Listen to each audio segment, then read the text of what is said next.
Are you ready? నీ సమస్య దేవుని చేతికి అప్పగించు, పగ తీర్చుకోకు. నీ సమస్య దేవుని చేతికి అప్పగించు, పగ తీర్చుకోకు. ఈ రోజున నీ సమస్య, నువ్వు నీ ఫ్రెండ్ వ్యాపారం చేస్తున్నారు పార్ట్నర్షిప్తో, కానీ ఆ వ్యాపారం అభివృద్ధి పొందదనుకున్నారు, కానీ అభివృద్ధి పొందింది. ఎవరైతే నువ్వు పార్ట్నర్గా ఉన్నావో ఆ పార్ట్నర్ ఏం చేశాడంటే ఆయన వ్యాపారాన్ని వశపరుచుకొని పర్సంటేజ్ ఇస్తాన్నవాడు తోలేశాడు నిన్ను. నీకు ఏం చేసినట్టు ఆయన ద్రోహం చేశాడు, మోసం చేశాడు, నీకు అన్యాయం చేశాడు, నీ పిల్లల కడుపును కొట్టేశాడు. అంత భయంకరమైన పని చేశాడు అతను. మనకి అటువంటప్పుడు ఏం తీర్చుకోవాలనిపిస్తుంది? పగ తీర్చుకోవాలనిపిస్తుంది, కక్ష తీర్చుకోవాలనిపిస్తుంది, వాడిని ఏమన్నా చేయాలనిపిస్తుంది, రౌడీలను పెట్టి చంపేస్తుంది, వాడి ఇంటిని ఏమైనా చేయాలనిపిస్తుంది, వ్యాపారాన్ని ఏమైనా చేయాలనిపిస్తుంది. అటువంటి టైం అప్పుడు ఎవరితో మాట్లాడాలో వాళ్ళతో మాట్లాడు, ఏ పెద్దలతో మాట్లాడాలో వాళ్ళ పెద్దలతో మాట్లాడు, అధికారులతో మాట్లాడు, పోలీసు వాళ్ళతో మాట్లాడు, కోర్టు వాళ్ళతో మాట్లాడు. దానికి ముందర నువ్వు చేయాల్సింది ఏంటి తెలుసా? నువ్వు కక్ష తీర్చుకోవడానికి ఇనపరాడ్లు పెట్టో, చైను పెట్టో, రౌడీలను పెట్టో ఆయన్ని చంపడానికి నువ్వు వెళ్ళొద్దు. ఆ సమస్య దేవుని చేతికి అప్పగించు. నాయనా, నీ వైపు నేను తిరుగుతున్నాను, నువ్వు నాకు న్యాయం చేయాలి ప్రభువా. ఈ రోజున దేవుని వాక్యం వింటున్న నీతో పరిశుద్ధాత్మ దేవుడు చెప్పేది, నీకు నువ్వే పగ తీర్చుకుంటున్నావంటే దానికి అర్థం నువ్వు కార్యం చేయవని నాకు తెలుసు, నువ్వు సాయం చేయవని నాకు తెలుసు, నువ్వేం చేయవని తెలుసు, అందుకే నేను ముందడుగు వేస్తున్నా. ఇటువంటి టైంలో నువ్వు పగ తీర్చుకోకుండా ఆ సమస్య దేవుని చేతికి అప్పగిస్తే దేవునికి ఇండైరెక్ట్గా చెప్పేది ఏంటి తెలుసా? నేను ఈ కార్యం చేయలేను, నువ్వు ఈ కార్యం చేయగలవని నమ్ముతున్నా. ఎలా బయటపడతానో నాకు తెలియదు, నువ్వు నన్ను ఎలా బయట తీసుకొస్తావో నాకు తెలుసు, ఎలా సాయం చేస్తావో నాకు తెలియదు, నువ్వు నాకు సాయం చేస్తావో నాకు తెలుసు. ఈ రోజు దేవుని వాక్యం అంటే నీతో పరిశుద్ధాత్మ దేవుడు చెప్పేది, ఇక్కడ కూర్చున్న కొంతమంది ఆల్రెడీ ప్రిపేర్ అయిపోయారు పగ తీర్చుకోవడానికి. పరిశుద్ధాత్మ దేవుడు చెప్పేది, ఆ పని ఆపే, వెనక్కి వచ్చేసే. ఆల్రెడీ కొంతమంది అయితే వ్యక్తులను కూడా సిద్ధపరిచారు, కొంతమంది మాంత్రిక శక్తుల దగ్గరికి వెళ్ళారు వాళ్ళ వ్యాపారాన్ని పాడు చేయడానికి, కొంతమంది చేతబడి వాళ్ళ దగ్గరికి వెళ్ళారు ఆ బిడ్డల బతుకుని పాడు చేయడానికి. దేవుడు అనేది ఆ పని చేయొద్దు, ఆపేయ్. నీ ఇంట్లో నేను గొప్ప కార్యం చేయబోతున్నా, ఆపేయ్. నా గొప్పతనాన్ని నీ ఇంట్లో చూపెట్టబోతున్నా. ఒకవేళ ఇలాంటి అన్యాయం నీకు జరిగిందేమో, దుఃఖపడు, కన్నీరు కాచు, వేదన పడు, కానీ మీరు లేకపోతే నాకిక బతుకు లేదు అన్నట్టు సావకో.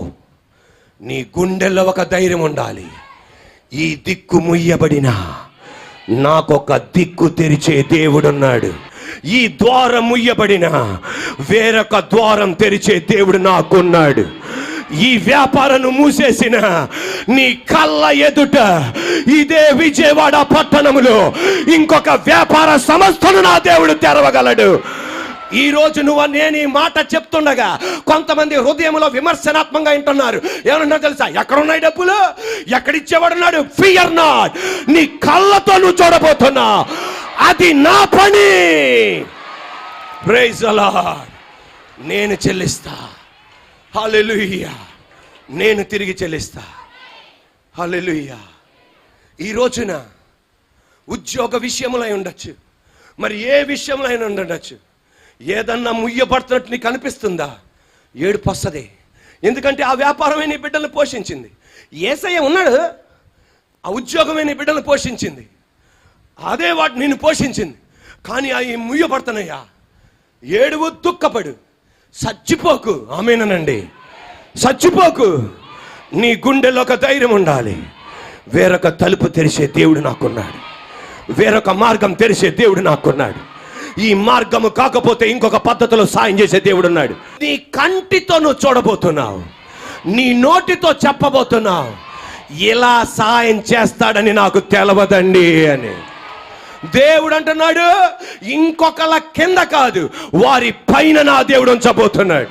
దానియేలు తన స్నేహితులకు సాయం చేశాడు. షడ్రక మేషక అబేద్నెగోలు తన స్నేహితులు కాని వాళ్ళైన జ్ఞానులకు సాయం చేశాడు, మాంత్రికులకు సాయం చేశాడు, చేతపడి వాళ్ళకి సాయం చేశాడు, చిల్లంగి చేసే వాళ్ళకి సాయం చేశాడు. రాజు అన్నాడు, మీ అందరినీ చంపేస్తానన్నాడు. దేవుని దగ్గర మోకాలుండి ప్రార్థన చేసి, అయ్యా నా బ్రతుకు కోసం కాదు, ఆ కళ చెప్పకపోతే ఎంతమంది మరణించబోతున్నారు, నీ మహిమ కోసం ఆ రాజుగారు మర్చిపోయిన స్వప్నం నాకు తెలియపరచవా? దేవుడు తెలియపరిచాడు. రాజు అన్నాడు, నువ్వు ఈ స్వప్నానికి అర్థం చెప్పగలవా అంటే, నేను చెప్పలేను. మరే దేవుని మహిమతో నేను చెప్పగలను.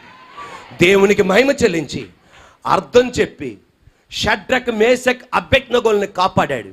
జ్ఞానులను కాపాడాడు. మంత్రికులను, చేతబడి వాళ్ళని చిల్లంగా చేసే వాళ్ళని కాపాడాడు. ఆఖరికి దేవుని సహాయం చేత దానియేలు కూడా కాపాడబడ్డాడు. ఇంత సహాయం చేస్తే ఆమెనలేదే, ఇంత సహాయం చేస్తే సరిపోలా. ఇంత సహాయం చేస్తే ఎదరోడు ఎంత నమ్మకం ఉండాలి చెప్పండి? ఎదరోడి ఎంత నమ్మకం ఉండాలి? అది ఎప్పుడు ఎక్స్పెక్ట్ చేయకు, ఎప్పుడు ఎక్స్పెక్ట్ చేయకు. నువ్వు సాయం చేయడం వల్ల వాళ్ళు నీకు నమ్మకం ఉంటారనేది అబద్ధం. దేవుడే వాళ్ళ గుండెల్లో కల్పించాలి. ఇంత సాయం చేస్తే ఏమన్నా తెలుసా, వీడు మా ఊరోడు కాదు, ఆమెన్, మా భాషోడు కాదు, వీడు ప్రధానమంత్రి అవుతాడా, ఈ దానియేలు ప్రధానమంత్రి అవుతాడా?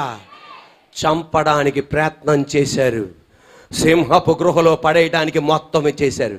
అయినా దుఃఖపడ్డాడు, వేదన పడ్డాడు. కానీ దిక్కులేనోడుగా ఏడవలా. తండ్రి, ఈ దిక్కు ముయ్యబడితే వేరొక దిక్కు నా కొరకు తెరుస్తావయ్యా. తండ్రి, ఈ దిక్కు ముయ్యబడితే వేరొక దిక్కు తెరుస్తావు. ఈరోజు అమ్మన ఏడుస్తూ వచ్చావా, నాన్న ఏడుస్తూ వచ్చావా, నీ బిడ్డలకి భుజం తట్టి చెప్పు, నాన్న నాకు కూడా దుఃఖంగా ఉంది, నాన్న నాకు కూడా వేదనగా ఉంది. దీనివల్లనే మనం ఇంత పైకి వచ్చాం. మనం దేవుడు మన పైకి తీసుకొచ్చాడు. ఈ వ్యాపారం ద్వారా, మిగతా వాటి ద్వారా నాకు కూడా దుఃఖం ఉంది. చచ్చిపోయి అంత వేదన పడకు నువ్వు, డిప్రెషన్ వచ్చినట్టు ఏడోకు నువ్వు, ఒంటరితనం వచ్చినట్టు ఏడోకు నువ్వు. ఈ మార్గం కాకపోతే దేవుడు ఇంకొక మార్గం మనకు తెరుస్తాడు. ఈ మాట జాగ్రత్తగా ఆలకించండి. ఇంతకాలం తీసుకొచ్చిన దేవుడు, ఇంతగా సాయం చేసిన దేవుడు, ఈ స్థితికి తీసుకొచ్చిన దేవుడు మన చెయ్యి చాపేటట్టు చేయడు. ఆయన ఎవరికి తెలవకుండానే మొత్తం సెటిలైట్ చేయబోతున్నాడు. నువ్వు వేదన పడుతున్నావు, నువ్వు దుఃఖపడుతున్నావు, నెక్స్ట్ ఏం చేయాలో నీకు అర్థం కావట్లా. కానీ ప్రజలందరూ ఏమనుకున్నారు తెలుసా? వీళ్ళకేం తక్కువ అండి, అలాగే ఉండాలా, వీళ్ళకేం తక్కువ అండి. కానీ నీకు తెలుసు పెట్రోల్ నింపడానికి కూడా డబ్బు లేదని, నీకు తెలుసు లోన్ కట్టుకోవడానికి కూడా డబ్బు లేదని, నీకు తెలుసు పిల్లల ఫీజు కట్టుకోవడానికి డబ్బు లేదని. వాళ్ళు అనుకొని అలా అనుకుంటూ ఉండగా మొత్తం సెటిలైట్ చేసేస్తాడు అంతే. వాళ్ళు చెప్పింది కరెక్ట్ అని రుజుపరచబోతున్నాడు ఆయన. ప్రైజ్ అలార్డ్. ఇంకొక దిక్కులేనోడిగా ఏడవలా, గట్టిగా దిక్కులేనోడిగా ఏడవలా. సమస్య దేవుని చేతికి అప్పగిచ్చాడు, పగ తీర్చుకోవాలా, దేవుని చేతికి అప్పగిచ్చాడు. సింహాల గృహలో కాపాడాడు. ఎవడైతే ప్లాన్ వేశాడో, సిరిపలా ఎవడైతే ప్లాన్ వేశాడో మొత్తాన్ని దించిపడేశాడు సింహగృహం. ఇప్పుడు ఆమెననాలి, పగ తీర్చుకోకుండా ఉండడం వలన 3 రాజుల మధ్య ప్రధానమంత్రిగా నిలబడ్డాడు. మా మామయ్య గారు ఒక అద్భుతమైన ఉదాహరణ చెప్పారు. దీంట్లో నీతినే తీసుకోండి, మిగతా ఏం తీసుకోకండి. అదేంటంటే, మన జీవితంలో ఎదరకి, వెనక్కి, ఎడంపక్క, కుడిపక్క వెళ్ళలేని పరిస్థితులు వస్తాయి. అటువంటప్పుడు దిక్కులేని వాళ్ళుగా ఏడవకుండా కీర్తనలు 121, కొండల తట్టు నా కన్నులెత్తుచున్నాను, నాకు సహాయం ఎక్కడ నుండి వచ్చును. నువ్వే ప్రశ్న, నువ్వే జవాబు. భూమి ఆకాశములు సృజించిన యెహోవా వలనే నాకు సహాయము కలుగును. కీర్తనాకారుడు అంటున్నాడు, కొండల తట్టు నా కన్నులెత్తుచున్నాను, నాకు సహాయం. నువ్వు ప్రశ్న అడిగితే జవాబు నేను చెప్పాలి. ఆయనే ప్రశ్న, ఆయనే జవాబు. ఇది మన ప్రార్థన లెవెల్ అంతే. మన విశ్వాస జీవితం అదే. దేవా, మా అబ్బాయికి ఎక్కడి నుండి ఉద్యోగం? నీ దగ్గర నుండే ఉద్యోగం. దేవదూతలు అంటాయి, మరెందుకు ప్రశ్న, మరెందుకు జవాబు? ఇది నాకు తండ్రికి ఉన్న సంబంధం. దేవా, ఈ ఫీజులు ఎలా కట్టగలము, ఎక్కడెక్కడి నుండి కట్టగలము? మళ్ళా నువ్వే జవాబు. ఇంతవరకు పోషించిన దేవా, మళ్ళా నువ్వే కట్టించగలవయ్యా. ఎందుకు ప్రశ్న, ఎందుకు నీకు జవాబు. ఇది నాకు తండ్రికి ఉన్న సంబంధం. దేవా, ఈ రోగం ఎప్పుడు తగ్గిద్ది? నువ్వు స్వస్థపరిచే యెహోవా. నువ్వే ప్రశ్న. ఒక జింక ఈనడానికి తన బిడ్డలకు జన్మమివ్వడానికి అడవికి వెళ్తుందంట, ప్రశాంతంగా ఉంటుందని. అడవికి వెళ్తుంటే ఆ అడవి తగలబడిపోతుంది. ఒక్కసారి వెనక్కి తిరిగి చూడగా సింహం గాండ్రించి ఉంది. ఎడం పక్కకి వెళ్దామంటే వెళ్ళలేని స్థితి, కుడి పక్కకు తిరుగుదామంటే వేటగాడు బాణం గురిపేసి పెట్టాడు. ఎదరకెళ్ళలేదు, వెనక్కెళ్ళలేదు. వెనక్కెళ్తే సింహం తింటది, ఇటువైపు వెళ్తే బాణం వచ్చేస్తుంది. ఇటువైపు వెళ్ళలేదు, ఎదరకెళ్తే చచ్చిపోద్ది. కానీ లోపల ఉన్న పిల్ల జింక కదులుతుంది, కాలుతో తంతుంది. బిడ్డకి జన్మమివ్వాలి, బిడ్డకి జన్మమివ్వాలి. ఎలాగనుకున్నప్పుడు ఒక్కసారి పైకి చూసిందంట, నువ్వు తప్ప నాకు దిక్కు లేదయ్యా. ఒక్క క్షణం, సింహానికి నేను బలైపోకూడదు, వేటగాడికి నేను బలైపోకూడదు, ఎదర అడవిలో నేను ఆగుర్తైపోకూడదు. కొండల తట్టు నీ వైపు చూస్తున్నానయ్యా. జంతువులను పట్టించుకునే దేవా, పక్షులను పట్టించుకునే దేవా. చూడటం ఆలస్యం, భయంకరమైన ఉరుము. ఆ ఉరుముతుండగా బాణం పెట్టాడు కదా గురి, ఆ బాణం గురి తప్పి సింహం నోట్లోకి వెళ్ళిపోయింది. అది ఊరుకుంటుందా సింహం? వేటగాడి మీద పడి చంపేసి చీల్చేసింది. ఉరుమొచ్చింది, మోపైన వర్షం పడింది, మోపైన వర్షం పడింది. అడవి చల్లారిపోయింది, బిడ్డకు జన్మమిచ్చింది. తెలివి తేట లేని ఒక జింక, జ్ఞానము లేని జింక ఇంత పాఠం నేర్పించగలిగితే సర్వశక్తి గల దేవుడు అంటున్నాడు, పగ తీర్చుకోవద్దు, నా వైపు చూడు, నీ సమస్య నా చేతికి అప్పగించే. ఆమేనండి.